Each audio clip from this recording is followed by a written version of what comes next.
Hi, my name is Phil Bradley. Welcome to the videos to support chapter 7 of my book, Social Media for Creative Libraries. And in this short video, we'll be looking at advanced Twitter use. What we'll cover is the advanced search functionality at Twitter using both their own client but also a search engine called Topsy. I'll spend some time looking at hashtags, explaining what they are, how you can use them, and tools that you can refer to. Spend a bit of time looking at finding people using Twitter lists and a tool called WeFollow. I'll then follow that up, sorry about the pun, with a look at a couple of different utilities that you can use with Twitter. And finally, I'll look at some alternative clients that are available that I think are rather superior to the native Twitter client that we work with. So that's what we'll cover in this video. So let's jump straight to it. Once again, I'm using Symbaloo to simply link me into the resources that I want to look at. And let's start with Twitter's advanced search functionality. It's actually very simple, very straightforward. None of this should come as a surprise for you. We have the opportunity to search for all of the words. You can do an exact phrase search, an or search, and exclude. You can also search for particular hashtags, which I'll come back to later. You can choose to search in a particular language. You can look for searching from specific accounts, so at Phil Bradley, or to an account, or mentioning accounts. You can search for places. I've currently got my location disabled, but you can make it available and you can then search for, I don't know, events within 15 miles, for example. You can also search for dates from one time period to another. Until very recently, Twitter was very poor at this, but they have been getting a little bit better. But if you don't get what you want, it wouldn't surprise me. It doesn't mean that you've done anything wrong or the information isn't there. It's simply that Twitter's advanced search functionality is not good enough for the search that you want, in which case you probably would want to have a look at Topsy instead. You can also do a final search using emoticons. So you could do a search that includes the positive emoticon or the negative one, or one that asks a question, for example. And you can also include retweets.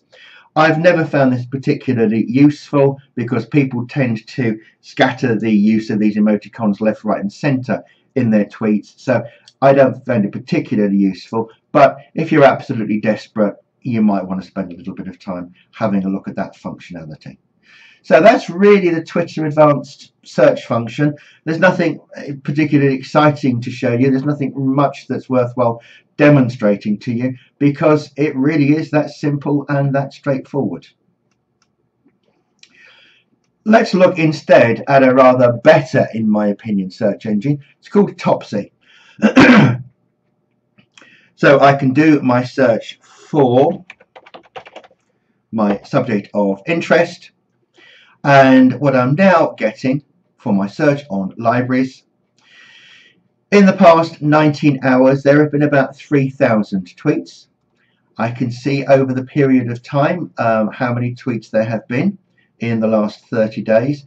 This can be quite useful if there's a sudden spike at a period of time. You can explore that and find out why that spike has occurred.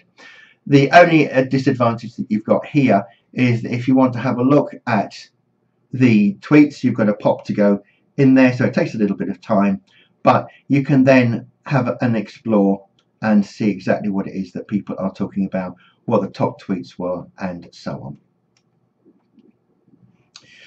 We can change the period of time, so we can go back to just 1 hour and see the top, well, see the 223 tweets that are available. Or we can choose specific time periods or all time, for example, and I can sort by relevance, or I can start with the newest or the oldest. Again, that can be quite useful if you want to find the first reference to a particular person or an event or something of that nature.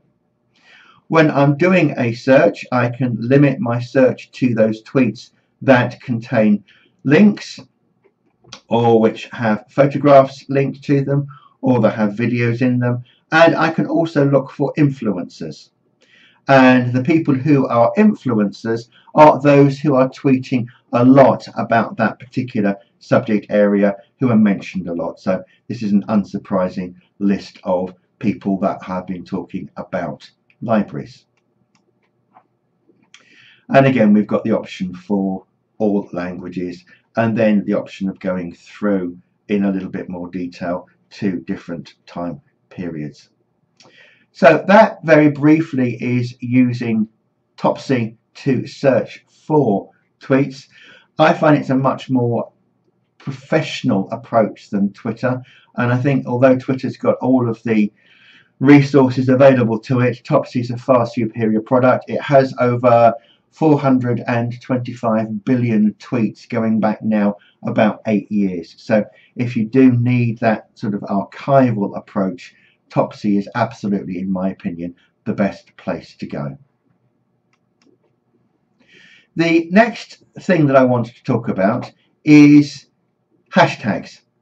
Now, if I go back into Twitter very briefly to have a look for a hashtag, hashtags are something that confuse people for no really very good reason.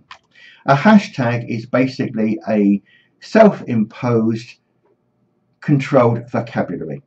The advantage that we have here is that if people are talking about the same subject, you might not be following all of those people, but you still want to see all of the tweets that are being referred to. So rather than just have to take a stab at trying to guess what terms or phrases you should be using, you can search for what are called hashtags. Now, you as a Twitter user can set up your own hashtags, but if you're going to, for example, a conference, you may find that the conference organizer has said this is the hashtag that we should use. If you're looking at television programs, you may well find that a television program says if you want to play along on Twitter and have discussions with it, you should use the hashtag. So let's try this one, BBC QT. You can probably guess that's the BBC Question Time program. So I can now do my search, and I'm now seeing all of the references coming up here to BBC QT. I can see information on when the program is on. I can see what people are about that specific subject area, and so on. So it's a controlled vocabulary. It's a very helpful way of narrating what it is that you're doing when you're spending time on Twitter. If I choose to create a tweet with a hashtag, I can simply write it in.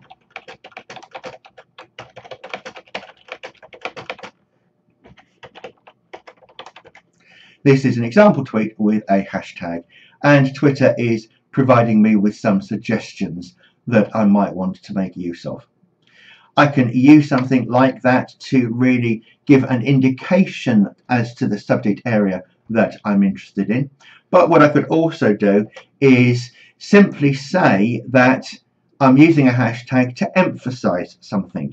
So it's particularly horrible outside at the moment, and so my tweet could be, it's raining cats and dogs, not literally. And I've just made that tweet up. There are probably other people that have used that in different ways. But hashtags are a really good way to be able to search Twitter, find exactly the information that you need. There are some tools that are out there that will help you with this. So if we have a look at Tagboard, for example, I've done a search here for the hashtag SILIP, and so we've got SILIP scheme, and what you'll also see here is that there are a couple of videos here. Quite what this young lady smoking is doing in a SILIP tag, I don't know, but there you go, these things happen. This is a rather more appropriate use as far as we're concerned. But the useful thing here that I can demonstrate is that nobody owns a particular hashtag. You can use the hashtag, but that doesn't stop other people using it as well. So you may well find that you sometimes get hashtag spam, or different people are using the same hashtag for different purposes. But tagboard is quite useful because you can see if there are positive, neutral or negative uses of the hashtag in combination with the words and terms that are used and any emoticons. You can also see other appropriate tags that you can use, and you can of course scroll through the results that you've got to see if there's anything that's appropriate for you. So that's using tagboard. There's another one called hashtagify.me, and what this one does is it works in a slightly different way, in that you can see all of the tweets that people are using that refer to the hashtag that you have got. But what you can also see here as well is an indication as to the different other hashtags that are associated with the CILIP hashtag, and that will be because people have used hashtag CILIP and hashtag IFLA or hashtag SLA, for example. So it does give you an opportunity to explore that hashtag in a little more detail. Moving on now, looking at finding people, a great tool that you can use are Twitter lists.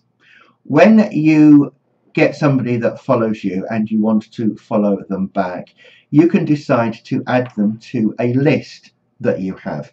That list can be defined by you. So here I've got a list for breaking news, I've got a list for overseas librarians or school libraries and librarians, I've got a list for UK librarians, and so I can assign somebody that I'm following back to any list that I choose to create, and indeed I can add them to several lists as well. If I click on my list for UK librarians, what I will now see are the tweets that have come from the people who are members of that particular list, and I can see who the members are. If I wish to, I can see who is subscribing to that list, and this is an advantage that you have, in that if you want to see what, in this case, 1600 UK librarians are tweeting about, you can simply come to my collection of lists at twitter.com/Bradley/lists, and you'll be able to see what those tweets are. You can subscribe to that list for yourself, and you don't have to start again from scratch. The next thing that you can do when you're looking for somebody to follow, there's a really nice resource called We Follow. So I can search here for interest, and let's try librarians,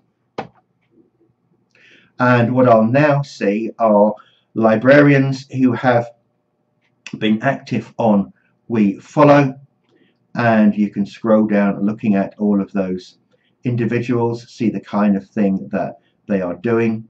And this again is another self-defined collection. You can add yourself to a particular list. So we've got librarians, we also have librarian as well, which is a slightly different looking list. And what you can do with that is you can see the figure there that indicates some level of prominence, the number of people that are following them, the number of tweets that they have, and so on. But it's a useful little tool to find individuals that you might decide that you want to then follow. And there are hundreds of different options available to you. There are plenty of other utilities that are available to you. I can use a resource called Storify, and what I can do with Storify is I can create, I'm now looking at a product called Storify, and what Storify will allow you to do is to, unsurprisingly, create a story based on a particular subject area or a specific hashtag. So if we have a look at the CILIP's Autumn Gathering in 2014, what we'll see here is the story that's unfolding in tweets one after another. So it's a useful tool, and you can pull all of that material together using the hashtag or particular search terms, for example. So it's a nice way of keeping everything nice and neat and tidy, and as I say, being able to tell a story.